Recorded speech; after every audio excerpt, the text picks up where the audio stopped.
The relationship between intracapsular fracture patterns and arthroscopic findings. Via oral and maxillofacial surgery. Alerticon.gif. Publication date, available online March 27, 2018. Source: Journal of Oral and Maxillofacial Surgery. Authors: Koito, Fumi Yamazaki, Kasuke Takahashi, Shisuke Nagami, Toshiro Kanda, Alistair Goss.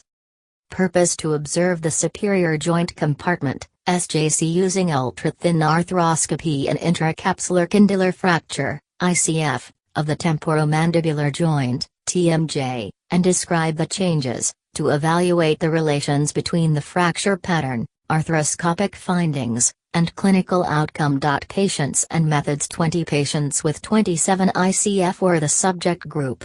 13 patients had unilateral ICF, 7 patients had bilateral ICF.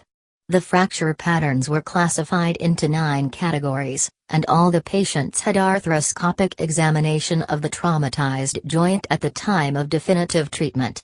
At 4 months after treatment of the injury, all the patients had a secondary arthroscopy of the ICF joint.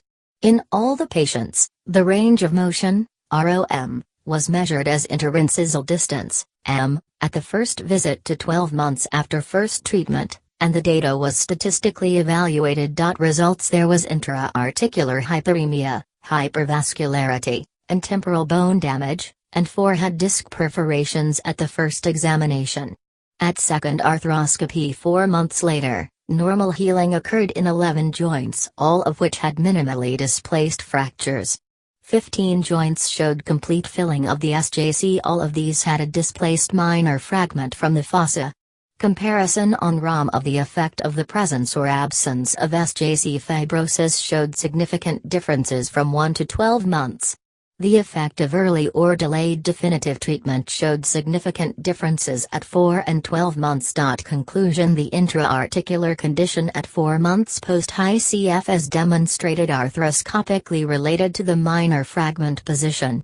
If the minor fragment is undisplaced, it will heal back to a normal state. However, if the minor fragment is displaced from the fossa, then the SJC shows disc damage and fibrosis.